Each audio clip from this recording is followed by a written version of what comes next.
Guys, welcome back to my YouTube channel once again. My name is Aadish Khankad. आप सभी लोगों का स्वागत है यहाँ पे। आज का लेक्चर नंबर 4 पे, फंक्शंस चैप्टर पे। माफ कीजिएगा, काफी दिनों के बाद आ रहा हूँ बिकॉज थोड़े काम में उलझा हुआ था। तो लेक्चर नंबर 4 का आज हम लोग यहाँ पे कंटिन्यूएशन करने वाले हैं, मतलब फंक्शंस का कंटिन्यूएशन करने वाले हैं। आज हम यहाँ पे पढ़ेंगे एक्सरसाइज 6.1 का स्टार्ट करेंगे। यहाँ पे एक्सरसाइज 6.1 थोड़ा बड़ा है बच्चों, बट एक आप लोग को बोलूंगा एक तरह से बहुत ही ज्यादा इंपॉर्टेंट एक्सरसाइज है। नॉट बिकॉज ये डिफिकल्ट या समथिंग, बट इसमें आप लोग को काफी सारे बेसिक चीजें सीखने को मिलने वाली है। इसलिए काफी सारे क्वेश्चंस डाले, शायद 25 या 29 क्वेश्चंस है। I don't really remember how much, but इतने सारे क्वेश्चन है कि अगर आप सारे क्वेश्चन को करने भी जाते हो ना, तो आपका फंक्शन का बेसिक तो क्लियर हो जाएगा, इतना गारंटेड है। तो I would suggest everyone to watch the session. इसको मैं कई वीडियोस में बनाने वाला हूं, मुझे पता है, बिकॉज सारे क्वेश्चंस एक ही टाइम पे नहीं ले सकता मैं। यहाँ पे कुछ सिमिलर क्वेश्चंस होंगे तो आप खुद ट्राई कर लेना, बाकी के सारे क्वेश्चंस में लेने की कोशिश करूंगा। अगर बच्चों आप लोग को ये सारी चीजें समझनी है तो फंक्शंस का लेक्चर नंबर 1 जरूर देखें। वहां पे मैंने आप लोग को फंक्शंस क्या होता है, फंक्शंस कौन से प्रकार के होते हैं, ये सारी चीजें सिखाई है। Lecture number 2 and lecture number 3 is actually dealt with the graph of a function. आज के जो हमारा लेक्चर होने वाला है उसमें ग्राफ से रिलेटेड कोई क्वेश्चंस नहीं होंगे, तो आप लोग ने वो नहीं देखा तो भी चल जाता है, बट लेक्चर नंबर 1 को जरूर देखा होगा। अगर नहीं देखा है तो यहाँ पे लिंक है, प्लेलिस्ट डाल रहा हूँ, जरूर देख लेना। सजेस्टेड वीडियोस में आ जाएगा, आप जरूर देख लेना। आज हम यहाँ पे लेक्चर नंबर 4 में पढ़ेंगे एक्सरसाइज 6.1 के क्वेश्चंस। मैंने ज्यादा क्वेश्चन नहीं लिया है, इनिशियल है इसलिए 5 ही क्वेश्चंस लिए हैं आज, बट हर क्वेश्चन के अंदर सब क्वेश्चंस है, तो मैं ऑलमोस्ट सारे क्वेश्चंस लेने का कोशिश तो कर रहा हूं। सबसे पहला क्वेश्चन है, check if the following relations are functions और नॉट। मतलब आपको एक रिलेशन देके रहेगा बच्चों, कुछ ऐसा रिलेशन मैपिंग करके दिया है, आपको इसको देखकर, एरो डायग्राम को देखकर समझना है कि ये फंक्शन है कि नहीं। बच्चों फंक्शन का डेफिनेशन मैंने लेक्चर नंबर 1 में बताया था। फंक्शन का एक सिंपल डेफिनेशन बोलने जाएंगे जो हम लोग खुद बना सकते हैं। वो ये है कि फॉर एवरी इनपुट के लिए सिर्फ एक आउटपुट होना चाहिए। पहली बात, एवरी इनपुट के लिए एक भी इनपुट मिस नहीं होना चाहिए, एंड हर इनपुट के लिए एक ही आउटपुट होना चाहिए। यूनिक एलिमेंट होना चाहिए, यूनिक इमेज होना चाहिए। समझ में आ गया? इसको काफी सारे डेफिनेशन में बोला जा सकता है बच्चा। For every preimage in A there has to be exactly one image in B, ऐसा बोलते हैं काफी। For every input in A has to have exactly one unique element in B. तो ऐसे बहुत सारे स्टेटमेंट्स है इसके फंक्शन के, आप लोग को सिर्फ समझना मतलब है, डेफिनेशन कोई पूछने वाला है नहीं। अब इस डायग्राम को देखकर आपको क्या लगता है? सबसे पहले आप देख सकते हो 2 1 0 -1 एंड -2, जो कि मेरे को डोमेन में बैठा हुआ है, डोमेन में बैठा हुआ है। तो वो डोमेन के सारे एलिमेंट्स आप अगर देख सकते हैं तो सारे एलिमेंट्स को मैपिंग हो चुका है। तो चलो फॉर एवरी एलिमेंट तो हो गया, बट क्या एग्जैक्टली वन एलिमेंट है क्या? तो देखो 2 को -3 है, 1 को सिर्फ 1 है, 0 को सिर्फ 2 है, -1 को सिर्फ 1 है, एंड -2 को सिर्फ 5 है। हाँ एग्जैक्टली। तो यहाँ पे बहुत सारे बच्चों का मन में एक सवाल उठता है, बट ऑप्शन जो सेट बी है उसमें तो 2 एलिमेंट बच गए, उससे हमें कोई लेना देना नहीं होता है। ओके, हमारे पास हर प्री इमेज के लिए एक ही इमेज होना चाहिए, जो कि मेरे यहाँ पे कंडीशन सेटिस्फाई हो रहा है। तो मैंने लिख लिया जस्टिफाई करके, every element in A has a unique element in B and that is why I could say it is a function. Simple as that. ऐसे और भी बहुत सारे क्वेश्चंस आप लोग को मिलेंगे, जैसे सब क्वेश्चन नंबर बी देखो, तो आप इसको देखकर क्या पता कर सकते हो, सोचो जरा, थिंक ऑफ इट। यहाँ पे अगर आप लोग देखो कि P Q R S, every element has an image. चलो मेरा पहला कंडीशन तो क्लियर हो गया कि एवरी एलिमेंट के पास इमेज होना चाहिए, बट मेरा सेकंड कंडीशन क्या था कि एवरी प्री इमेज के पास सिर्फ एक ही इमेज होना चाहिए, हर इनपुट के पास एक ही आउटपुट होना चाहिए। क्या ये हो रहा है क्या? पी के पास एक ही आउटपुट है ए, क्यू के पास एक ही आउटपुट है सी, बट अगर आप आर को देखोगे तो आर के पास 2 आउटपुट दिख रहे हैं आप लोग को। Can you see over here there are 2 different outputs, you could see R के पास बी भी है एंड आर के पास डी भी है, सो देयर आर 2 आउटपुट्स। तो क्या मैं इसको फंक्शन बोल सकता हूं क्या? बिल्कुल नहीं। So I will be saying here element are in A has 2 different images in B, and इस हिसाब से आप लोगों ने यहाँ पे ये चीज को प्रूव कर लिया। It was really as simple as that. तो बच्चों are in A has 2 different images in B होने के वजह से क्या मैं बोल सकता हूं ये फंक्शन है? बिल्कुल नहीं। ये फंक्शन नहीं है तो मैं बोलूंगा it is not a function. Simple है बच्चों, 2 ही कंडीशन समझने होते हैं। तो 2 कंडीशन अगर आपको समझ में आ रहा है तो आप लोग ने इस फंक्शन वाले टॉपिक को कर ही लिया, कंसीडर ही कर लिया, इसमें कुछ भी डिफिकल्ट नहीं है। जैसे देखो यहाँ पे एक और मैं दे रहा हूं, यहाँ पे have a look over here. इधर अगर आप लोग देखोगे तो सबसे पहला मेरा कंडीशन क्या होना चाहिए? For every input there has to be exactly one output. अरे बट भाई यहाँ पे देखोगे तो क्या हर इनपुट को आउटपुट मिला है क्या? पहला ही कंडीशन अगर हम देखने जाएंगे तो पहला कंडीशन फुलफिल हो रहा है क्या? बिल्कुल नहीं। हर इनपुट के लिए आउटपुट आना चाहिए बोला था, बट एक इनपुट बच गया बच्चों वहां पे, कौन सा है, -2 करके। तो -2 के लिए कोई आउटपुट है क्या यहाँ पे, बिल्कुल भी नहीं। तो मैं बोल सकता हूं एलिमेंट -2 जो कि मेरे एक प्री इमेज का काम कर रहा है, ए में जो है उसके पास कोई इमेज ही नहीं है बी में, तो ये फंक्शन बोला जा सकता है क्या, बिल्कुल नहीं। So it is not a function. देखो कितना सिंपल होता है फंक्शन को समझना, राइट। यहाँ पे और एक क्वेश्चन है, आई गेस नहीं, सो खत्म हो गया, तीन ही क्वेश्चन स्टेप, तो मैंने तीनों सब क्वेश्चंस ले लिए। होपफुली आप सभी लोगों को समझा है कैसे रेक्टिफाई करते हैं एक फंक्शन है कि नहीं फंक्शन है with the help of an arrow diagram. But सिर्फ arrow diagram is not the only representation of a relation और अ फंक्शन। रिप्रेजेंटेशन काफी तरह के होते हैं, कई तरह के होते हैं। अब हम समझने की कोशिश करते हैं with the help of sets. Set जो होता है ना हमारा, सेट बिल्डर फॉर्म हो या फिर रोस्टर फॉर्म हो, उसको देखकर अभी डिसाइड करना है कि यहाँ पे जो रिलेशन है वो फंक्शन है कि नहीं। देखो क्वेश्चन क्या बोलता है, which sets of ordered pairs represent the functions from a is equal to 1 2 3 4, b is equal to -1 0 1 2 3, and आपको जस्टिफाई भी करना है। तो क्वेश्चन कुछ ऐसा बोला है बच्चों, देखो a इज 1 0 3 3 2 -1 4 1 एंड 2 2। अब यहाँ पे बच्चे बोलेंगे क्या चल रहा है, तो फॉर दोज पीपल जिन्होंने रिलेशंस करके चैप्टर पढ़ा नहीं है, सेट्स एंड रिलेशंस इसके पहले का चैप्टर है, मैंने उसका वीडियो अपलोड नहीं किया बिकॉज स्टूडेंट्स वे डिमांडिंग कि उनको फंक्शंस पढ़ना है, इसलिए मैंने रिलेशंस अब तक नहीं डाला है। आगे कभी ना कभी तो डालूंगा, बट अगर आपको रिलेशंस आता है बच्चों तो आपको ये समझा होगा कि ये क्या है। This is called as the ordered pair. Ordered pair ये जो होता है, ये ऑर्डर्ड पेयर आपने कार्टेशियन प्रोडक्ट, ऑर्डर पेयर, ये सारे रिलेशंस में पढ़े होंगे, ऐसा मैं एक्सपेक्ट तो कर रहा हूं। यहाँ पे आप देख सकते हो बच्चों 1 0 3 3 2 -1 4 1 एंड 2 2 जो दिख रहा है, उसमें हर पेयर में, हर जोड़ी में जोड़ी नंबर दिख रही है, 1 0 इज 1 जोड़ी, एक पेयर है। तो 1 0 में जो 1 होता है ना बच्चा, 1 मतलब सबसे पहला एलिमेंट जो है, वो सबसे पहला एलिमेंट हमेशा एलिमेंट कौन से सेट को करेस्पॉन्ड करता है, तो वो ए को करेस्पॉन्ड करता है। फिर जो 0 है बच्चा वो बी को करेस्पॉन्ड करेगा, तो उसका ऑर्डर्ड पेयर है, इसलिए तो उसको ऑर्डर्ड पेयर बोलते हैं। Order is very important. तो जो पहला सेट आता है उसका एलिमेंट पहला लिखा जाता है, बाद में दूसरा जो सेट आता है उसका एलिमेंट बाद में लिखा जाता है। तो 1 0 में जो 1 है वो रिप्रेजेंट करता है सेट ए को, एंड 0 जो है वो रिप्रेजेंट करता है बी को, इस हिसाब से है। अब इस चीज को देखकर है ना बच्चों, आप लोग को थोड़ा दिमाग लगाने का है। आप यहाँ पे एरो डायग्राम भी बना सकते हैं अगर आपको बनाना है तो, बट मैंने ऑर्डर से डायरेक्टली कर दिया, मैंने एरो डायग्राम नहीं बनाया। अब आप देख सकते हो बच्चों, यहाँ पे देखो, सबसे पहला आप लोग है ना हर एक एलिमेंट, ए का एलिमेंट ही देखो सब क्वेश्चन ए में।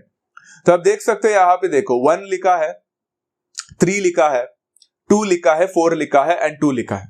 मतलब 1 भी हो गया है, 1 ले लिया है, 2 ले लिया है, 3 ले लिया है, 4 ले लिया है। मतलब कहने से बच्चों सेट ए का सारे एलिमेंट्स ले लिए मैंने, मतलब every input is being taken. चलो मेरा पहला कंडीशन तो फुलफिल हो गया कि एवरी इनपुट को आउटपुट होना चाहिए, तो हर इनपुट के लिए तो आउटपुट है, बट एग्जैक्टली 1 आउटपुट होना चाहिए, मैंने बोला था। अब आप लोग अगर देखोगे तो 1 को 0 मिला है तो 1 हैज 1 इनपुट, 3 को 3 मिला है तो 1 इनपुट हैज 1 आउटपुट, बट अगर 4 को 1 मिला है तो 4 जो इनपुट है उसको भी एक आउटपुट मिला है 1 करके। बट अगर आप देखोगे बच्चों 2 को देखो ध्यान से, तो आप देख सकते हो 2 जो है उसको -1 भी मिला है एंड उसी 2 को 2 भी मिला है, आपको दिख रहा है। मतलब एक ही इनपुट के लिए दो आउटपुट मिल रहा है, 2 के लिए -1 भी है, 2 के लिए 2 भी है, ये चलता नहीं है, तो ये फंक्शन नहीं होगा। तो मैं यहां पे लिख सकता हूं बच्चों एलिमेंट 2 इन सेट ए जो है हैज 2 इमेजेस इन बी, उसके दो इमेजेस है, एक ही इमेज होना चाहिए बोला था, तो यहाँ पे तो 2 इमेज है, तो ये चलेगा क्या, बिल्कुल नहीं। तो I could say it is not a function, as simple as that, right. ऐसे ही बहुत सारे क्वेश्चंस और करेंगे। सब क्वेश्चन नंबर बी है 1 2 2 -1 3 1 4 3। सबसे पहले देखो बच्चों एलिमेंट, पहला वाला एलिमेंट देखना, तो आपको क्या दिख रहा है, 1 दिख रहा है, 2 दिख रहा है, 3 दिख रहा है, 4 दिख रहा है। वाओ, 1 2 3 4 मतलब every element of A has been taken, मतलब सब इनपुट है।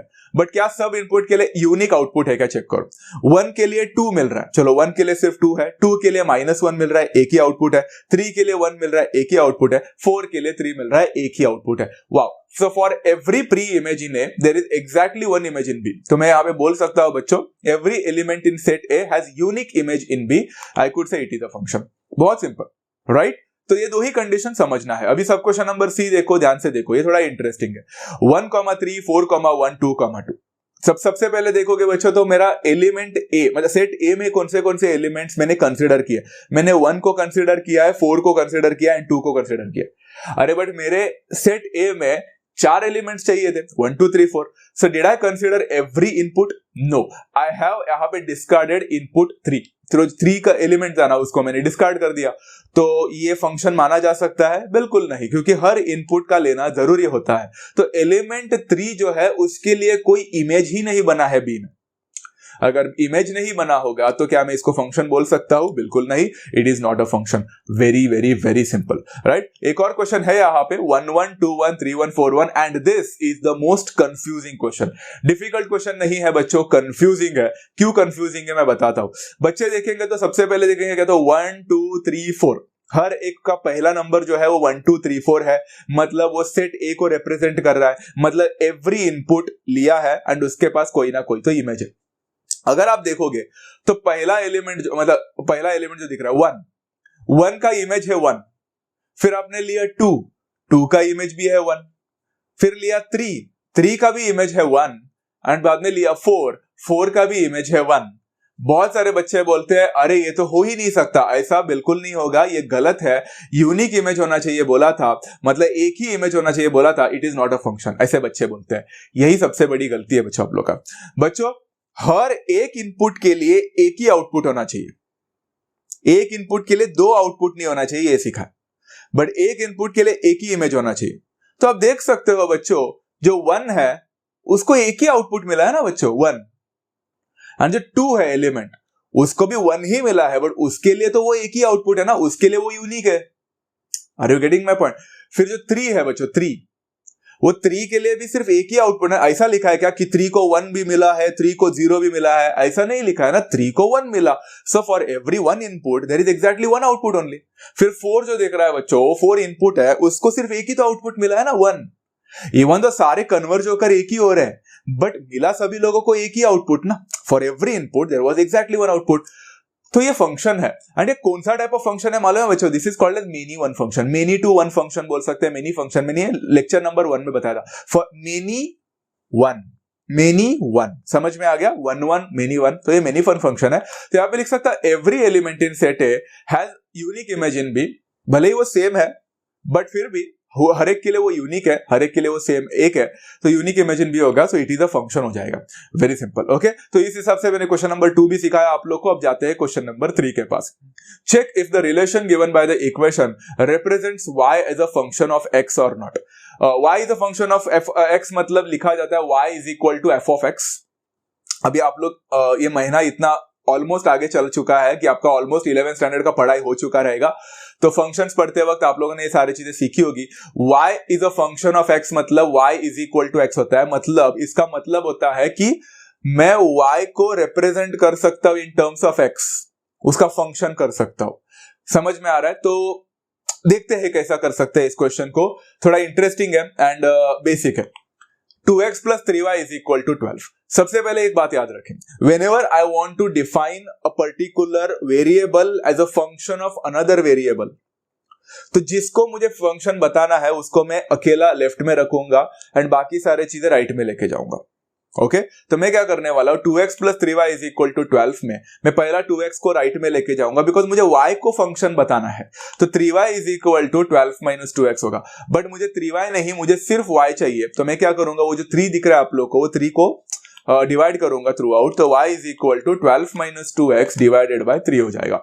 अब ध्यान से सुनना. बहुत सारे बच्चे बोलते हैं हाँ y is a function of x, y is equal to something something x. Answer right है. हाँ है, यहाँ पे तो फंक्शन है, बट आप लोग को थोड़ा बहुत समझना इंपॉर्टेंट है. फंक्शन का डेफिनेशन क्या था? For every input there is exactly 1 output. ये फंक्शन है.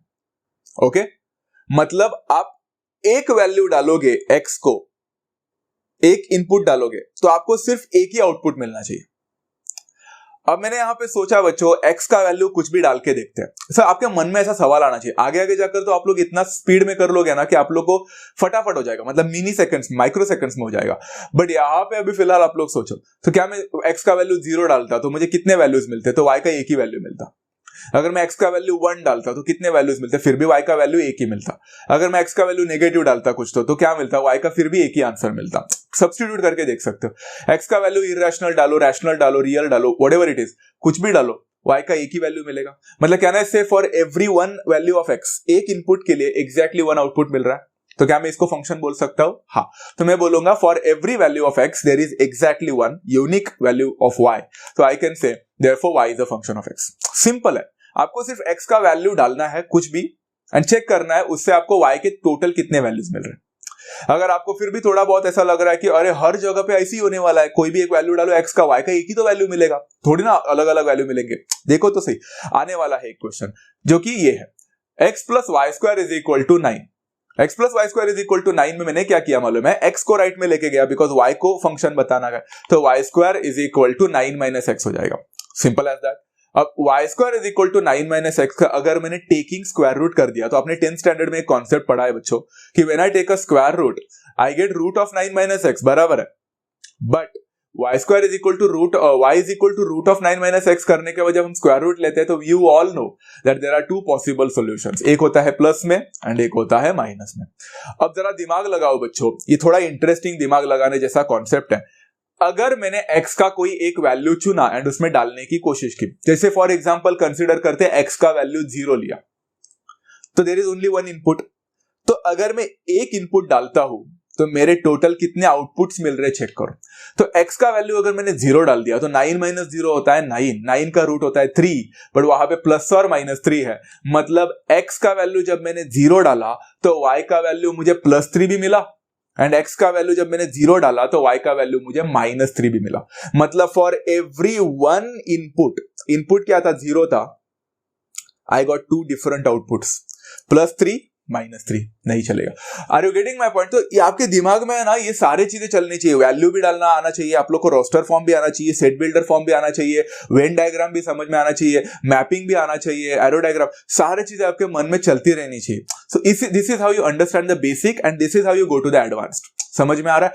तो y is equal to plus of minus 3 मिलेगा अगर x का वैल्यू एक ही होगा। तो मैं यहाँ पे बोल सकता हूं for every value of x there will always be two values of y, है ना, प्लस और माइनस है ना, तो कोई भी x का वैल्यू डाल दो, हमेशा आपको y के दो वैल्यू मिलेंगे, except for x is equal to 9। x is equal to 9 में एक ही वैल्यू मिलता है, बट दैट डजंट मीन कि ये फंक्शन नहीं है। तो यहाँ पे हम लोग बोल सकते हैं कि मतलब दैट डजंट मीन कि ये फंक्शन है। मैं यहाँ पे लिखूंगा therefore y is not a function of x। Simple है बच्चों, समझ में आ रहा है? ऐसे बहुत सारे क्वेश्चंस आपके टेक्स्ट बुक में देखे रखे हैं, x square minus y is equal to 25। तो बच्चों जब भी यहाँ पे स्क्वायर दिखा तो ऐसा नहीं समझने का कि ये फंक्शन नहीं है या फंक्शन है, ऐसा नहीं होता है। उधर वो फंक्शन नहीं था क्योंकि उसका आंसर आपको पता चला क्यों नहीं था। यहाँ पे देखो x square minus y is equal to 25 में मैंने माइनस वाई को उधर लेके गया, 25 को इधर लाया, तो क्या हो जाएगा, y is equal to x square minus 25 बन जाएगा। इतना तो आपको आता है। अब आप देख सकते हो बच्चों यहाँ पे आपको कोई स्क्वायर रूट लेने की जरूरत नहीं है बिकॉज y ऑलरेडी y है। आप x का वैल्यू कुछ भी डाल के देखो बच्चों, आपको y का एक ही आंसर मिलेगा। कुछ भी डालो, x का वैल्यू देखो 6 डालो, 6 का स्क्वायर 36, 36 माइनस 25 करो, y का वैल्यू मिला। x का वैल्यू 2 डालो, 2 का स्क्वायर करो 4, 4 माइनस 25 करो, जो भी आंसर माइनस 21, y का एक ही वैल्यू मिला। मतलब for any value of x there will always be one value of y, बराबर है। तो मैंने वही लिखा and I could say it is a function. Very simple. अब ना बच्चों मैंने 3 क्वेश्चंस तो आप लोग के लिए लिए हैं। अब जो 2 क्वेश्चंस आने वाले हैं, असाइनमेंट नहीं दे रहा हूं, मैं ही पढ़ा रहा हूं, बट इस क्वेश्चन को लॉजिकली समझने की कोशिश करना, ग्राफिकली समझने की कोशिश करना, बहुत मजा आ जाएगा आप लोग को। जो कि है ये 2y plus 10 is equal to 0। बच्चे बोलते हैं sir 2y plus 10 is equal to 0 में x का वैल्यू ही नहीं दिख रहा है। तो x का वैल्यू ही नहीं दिख रहा है, तो how could I say y is a function of x। तो y is not a function of x। 2y plus 10 is equal to 0, 10 को उधर लेके गया, 2y is equal to minus 10 हो गया, y is equal to minus 5 हो जाएगा because dividing throughout by 2, y is equal to minus 5 मिला है, यहाँ पे x ही नहीं है, तो हम बोलेंगे it is not a function of x। गलत। इसीलिए बोलता हूं लेक्चर नंबर 1 को पहला देखने का। अगर आप देखोगे y is equal to minus 5 मतलब y इज अ कांस्टेंट, ये फंक्शन को बोला जाता था कांस्टेंट फंक्शन। सबसे पहले ही मैंने आप लोग को सिखाया था कांस्टेंट फंक्शन। तो क्या ये फंक्शन है या नहीं है, ये डिसाइड करने के लिए अपना दिमाग लगाओ, ग्राफिकली सोचो। बच्चों y is equal to minus 5 मतलब y is equal to b and y is equal to b is a line, is an equation of a line which is parallel to x axis.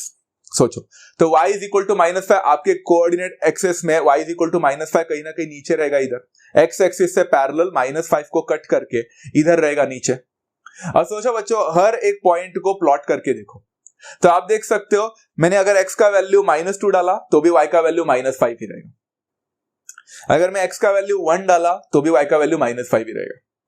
अगर मैं x का value 3 डालता हूं तो भी y का value minus आएगा। मतलब क्या बोल सकता हूं, हर एक x के अलग अलग इनपुट के लिए एग्जैक्टली वन आउटपुट ही है। 0 के लिए भी -5, एक इनपुट के लिए एक आउटपुट। 3 के लिए -5, एक इनपुट के लिए एक आउटपुट। 4 के लिए भी -5, एक इनपुट के लिए एक output. So you could see over here, अरे वाह, तो मतलब for every value of x there is exactly one value of y, that is -5। बराबर ना, x का वैल्यू है, हमें यहाँ पे x दिख नहीं रहा है, बट अगर आप ग्राफ बनाओगे तो समझ में आ जाएगा ना, x का कुछ भी वैल्यू डाल देते हैं यहाँ पे, आपको y का वैल्यू एक ही मिलता हो, जो कि है -5। मेनी टू वन फंक्शन है। तो बच्चों यहाँ पे हम लोग देख सकते हैं, I could say the line is parallel to x axis and for every value of x lying on that line, कोई भी वैल्यू होता तो वहां पे हमारे पास एक यूनिक वैल्यू होता y का, एंड आई कुड से therefore y is a function of x। अब ये वाला पार्ट तो आपको समझ में तो आ गया। अब आप है ना और कंफ्यूज ना हो जाए ये वाला क्वेश्चन देखकर, सब क्वेश्चन नंबर ई को देखकर, जहां पे y के जगह पे उन्होंने x डाला है। तो 3x - 6 इज इक्वल टू 21, क्या ये फंक्शन है या नहीं है, ये समझना भी बहुत इंपॉर्टेंट है। -6 को पहले राइट में लेके जाओ तो 21 + 6 हो जाएगा 27, डिवाइडिंग थ्रू आउट बाय 3 करेंगे तो x इज इक्वल टू 9 मिलेगा। अब बच्चे बोल रहे हैं कि x इज इक्वल टू 9, क्या ये फंक्शन है क्या? पहली बात तो सोचो बच्चों, x इज इक्वल टू 9 जो है वो लाइन किसके साथ पैरेलल होगा? वी ऑल नो बच्चा, x is equal to a जो होता है वो y से पैरेलल होता है, y एक्सिस से। तो अगर आपने कोऑर्डिनेट एक्सिस बना दिया, x is equal to 9 will be something here, जो x एक्सिस को 9 में टच करे, कट करे and parallel to y axis. अब पॉइंट्स को प्लॉट करो बच्चों, थोड़ा मजे की बात है, पॉइंट्स को प्लॉट करो, which ever the line is parallel to y axis, points को प्लॉट करो।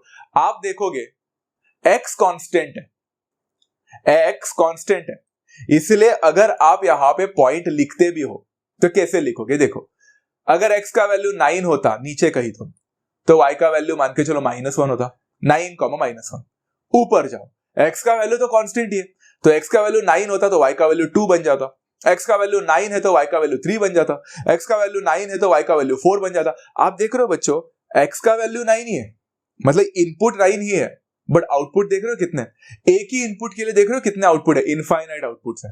9 के लिए -1 भी था, 9 के लिए -1, 9 के लिए ही 4, 9 के लिए ही 3, 9 के लिए, अरे ऐसा थोड़ी ना चलता है। For every one input there has to be exactly one output.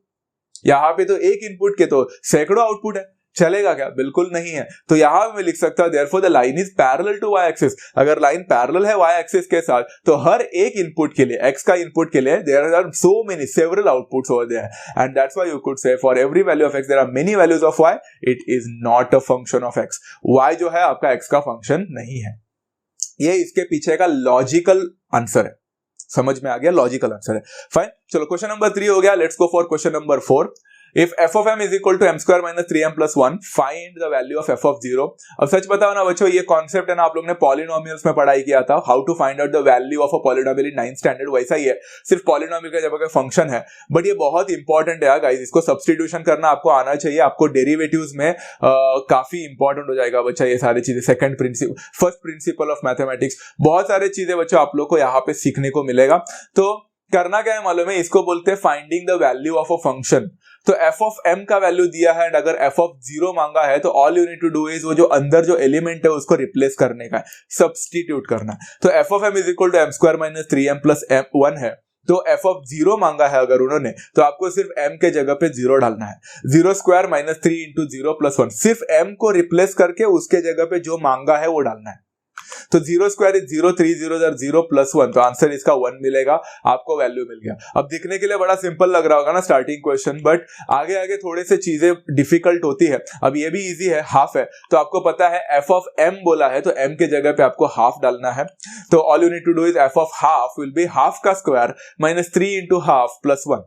Half का स्क्वायर होता है 1/4, 3 इंटू हाफ होता है 3/2 प्लस 1। मैंने क्या किया मालूम है, क्रॉस मल्टीप्लाई करने की जगह पे मैंने किया कि एलसीएम ले लेते हैं, हर एक का डिनोमिनेटर 4 करने की कोशिश करते हैं। तो 1/4 विल रिमेन 1/4, 3/2 को मैं लिख सकता हूँ 6/4 एंड 1 को लिख सकता हूँ 4/4। सारे 4 मर्ज करो, 1 - 6 होता है -5 प्लस 1, -5 + 4 होता है -1, तो यहाँ पे आपको -1/4 मिल जाएगा, आपका क्वेश्चन खत्म हो गया, दैट्स इट।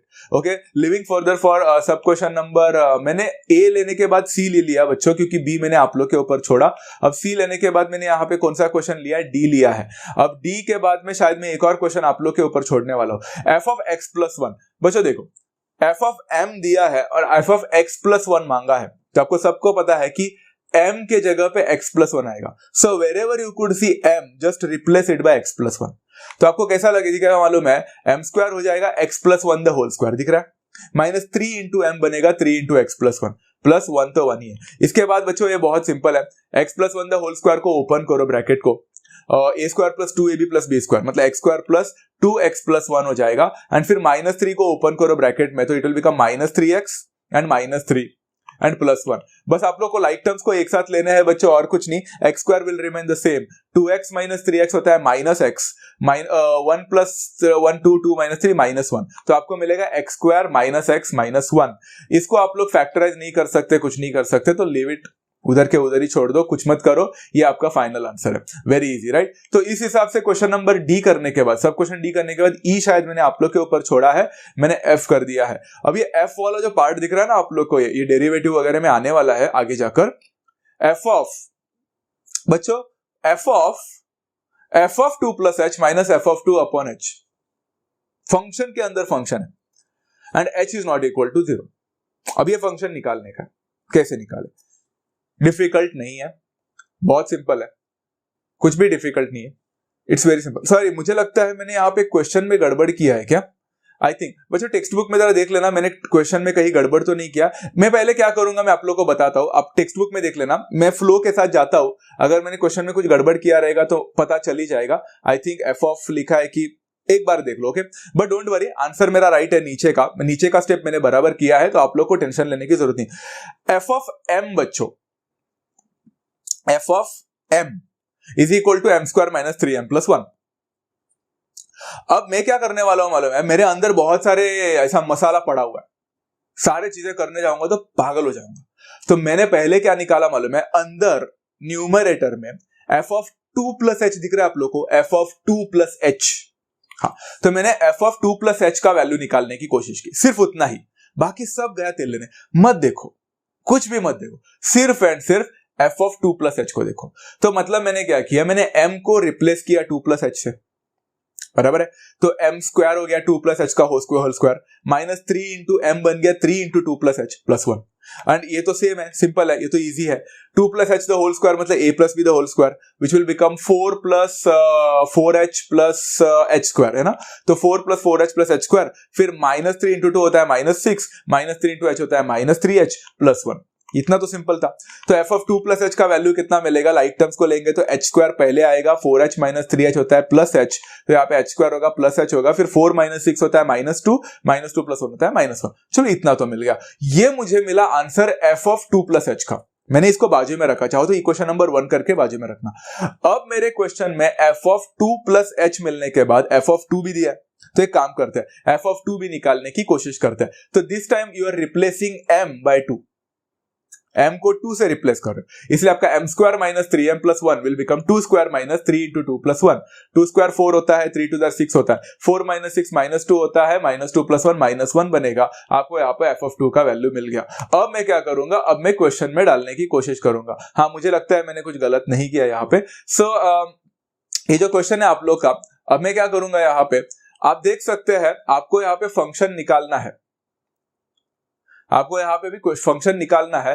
तो f of 2 + h - f of 2/h जो है, तो उसका h² + h -1 आप लोग को जो दिख रहा है, वो किसका मिला था बच्चों, f of 2 + h का मिला था, minus f of 2। f of 2 का वैल्यू आप लोग को कहीं पे दिख रहा है बच्चों, f of 2 का वैल्यू -1 है, तो -1 डाल दिया, डिवाइडेड बाय h को h ही रखो, सिंपल है सर।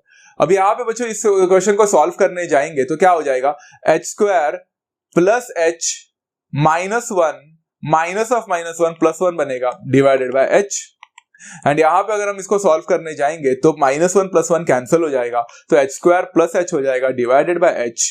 आप h को ऐसा कैंसिल नहीं कर सकते हैं, पहले न्यूमरेटर में h को कॉमन ले लेना, तो h को कॉमन ले लोगे तो क्या हो जाएगा, it will become h × h + 1, h into H plus one and नीचे भी एक h था, h गेट्स कैंसल्ड, आपको मिलेगा h plus one and this is your final answer. इतना भी डिफिकल्ट नहीं था, आपको सिर्फ f ऑफ 2 प्लस h निकालना था, आपको f ऑफ 2 निकालना था एंड फिर उसको सब्सटीट्यूट करने का था, f of 2 plus h minus f of 2 करके एंड डिवाइड बाय h को वैसे ही रखना था।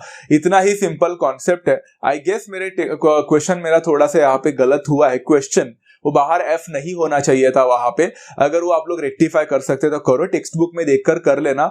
आई think there shouldn't be f outside, सिर्फ f of 2 plus h minus f of 2 upon h होना चाहिए था आई गेस। तो उतना अगर आप लोग टेक्स्ट बुक में देखकर कर सकते तो ठीक है, क्योंकि क्वेश्चन बड़ा सिंपल था, कुछ भी डिफिकल्ट नहीं था। Okay, going further for question number 5, आज का लास्ट क्वेश्चन है, इसमें भी कुछ सब क्वेश्चन है करेंगे एंड नेक्स्ट लेक्चर में हम बाकी का कंटिन्यूशन करेंगे। Find x if g of x is equal to 0। बड़ा सिंपल क्वेश्चन है बच्चों। g ऑफ x, अभी आप बोलोगे g क्या होता है? देखो फंक्शन को लिखने के कई तरीके होते हैं, f भी फंक्शन ही होता है, g भी फंक्शन होता है। मुझे पता है f फंक्शन का एक छोटा सा लेटर है, समझ सकते हैं, बट g कैसे? अभी f ऑफ x लेने के बाद जैसे हम वेरिएबल को x लेने के बाद y भी लेते हैं, वैसे ही f of x is also a function and g of x is also a function, तो both are functions only.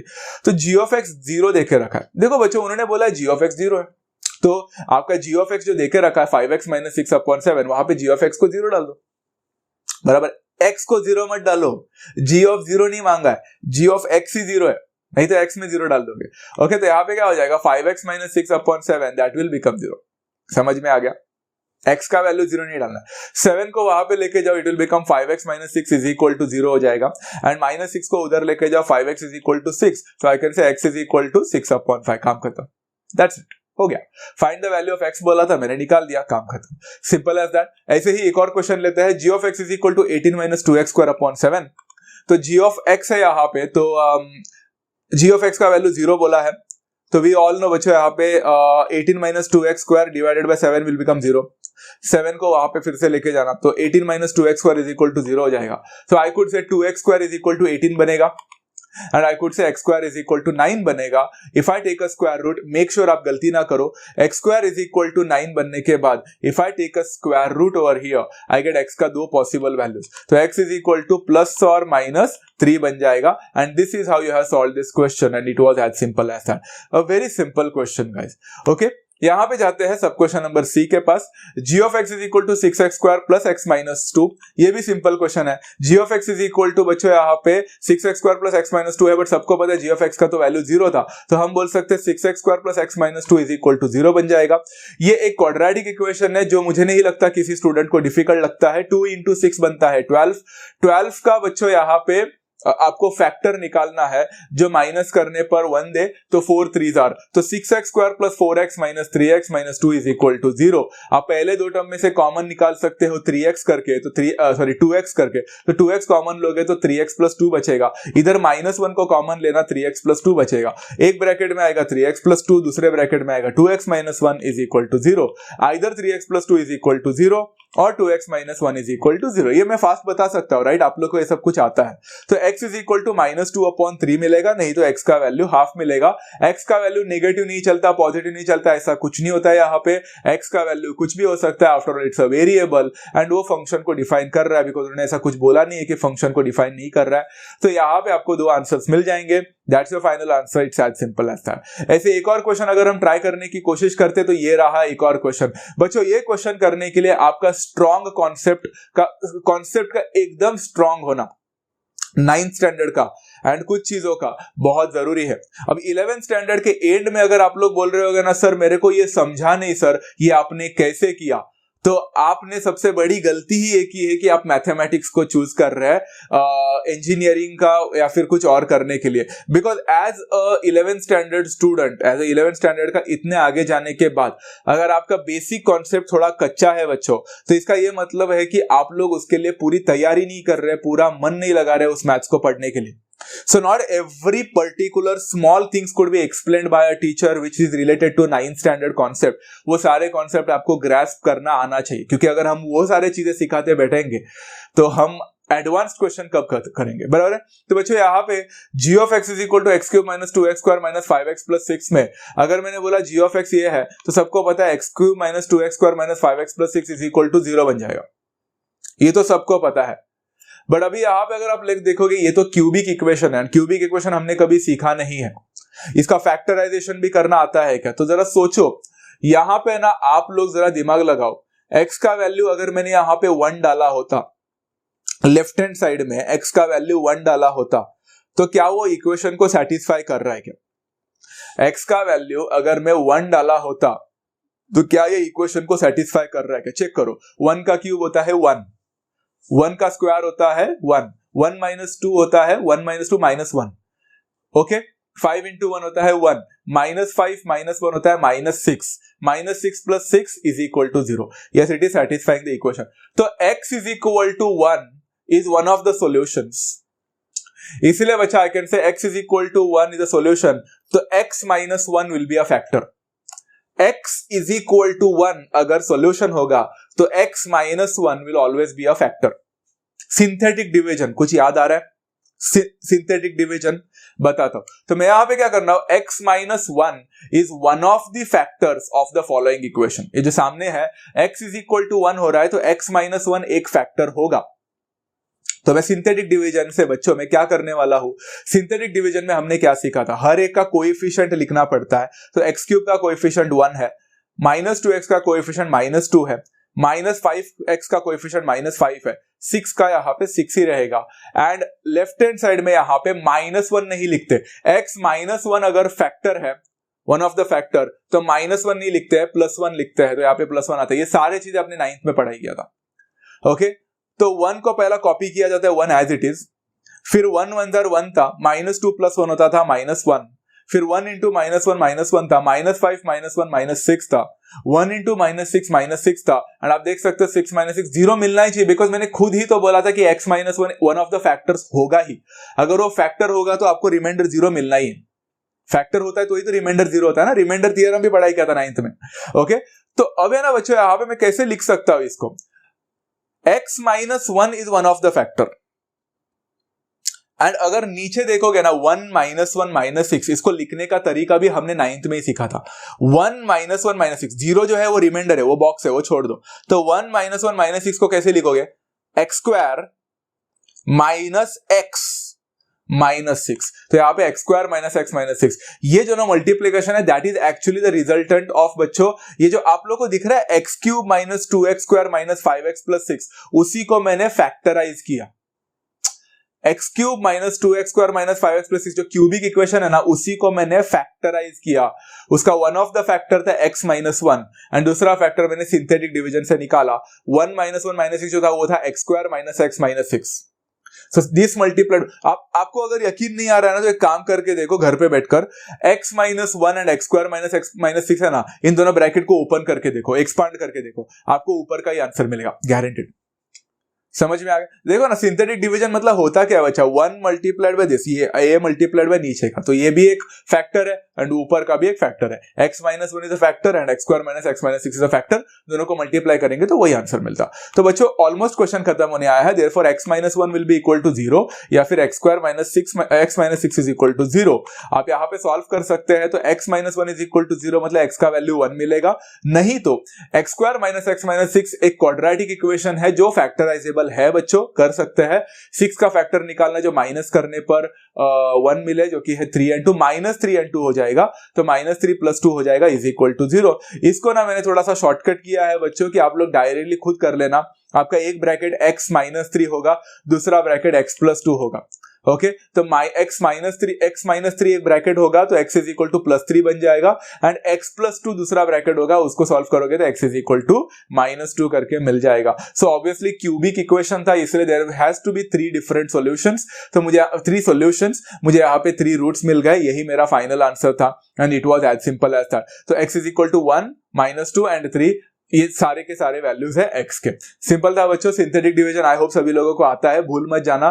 There are certain things जो आपको भूलना नहीं है, सिंथेटिक डिवीजन हो या फिर कंप्लीटिंग द स्क्वायर मेथड हो, कंप्लीटिंग द स्क्वायर मेथड को फिर से याद करो बच्चों, बहुत इंपॉर्टेंट है, वो करना है आप लोग को, okay. So these are all the things that are going to come again in your syllabus, आपको ये सारी चीजें फिर से पढ़ना पड़ेगा। तो आशा करता हूं बच्चों आज का लेक्चर आप लोग को समझा होगा, कुछ डिफिकल्टी नहीं फेस हुई रहेगी, ये सारे बेसिक्स है। ऐसे क्वेश्चन कभी कॉम्पिटिटिव एग्जाम में पूछेंगे भी नहीं, बहुत कम पूछते हैं, ये सारी चीजें कभी नहीं पूछते हैं, बट ये समझोगे तो ही आगे का समझ पाओगे, इसीलिए मैंने इसको पढ़ाया आप लोग को। तो होपफुली आप सभी लोगों ने इसको अच्छी तरह से समझा होगा। अगर आपको ये वीडियो पसंद आया रहेगा होगा तो जेन्युइनली लाइक जरूर करें, it motivates me a lot, and share with all your friends, and don't forget to subscribe if you are new to the channel. This channel needs a lot of growth guys, only because this channel is not growing right now, I need to look for some other resources, इसीलिए videos थोड़े late आ रहे हैं। ऐसा नहीं है, मेरा कोई इंटेंशन नहीं है आप लोग को लेट वीडियोस भेजने का, बट क्या होता है कि यहाँ पे वीडियोस ज्यादा शेयर नहीं होने की वजह से और not many of the views होने की वजह से I have to work somewhere else and I have to look for the resources so that I could provide some good thing for you, कुछ फ्री में कंटेंट ला सकूं। तो ऐसे ही अगर आप लोग को फ्री में कंटेंट और चाहिए and everything I need to explain, अगर आपको सब कुछ एक्सप्लेनेशन चाहिए रहेगा तो डोंट फॉरगेट टू शेयर करना एंड सब्सक्राइब करना is not a big deal, you can definitely do that much at least. Okay, चलो मिलते हैं नेक्स्ट सेशन में, तब तक take care of yourself, love you all, thank you so much and happy learning.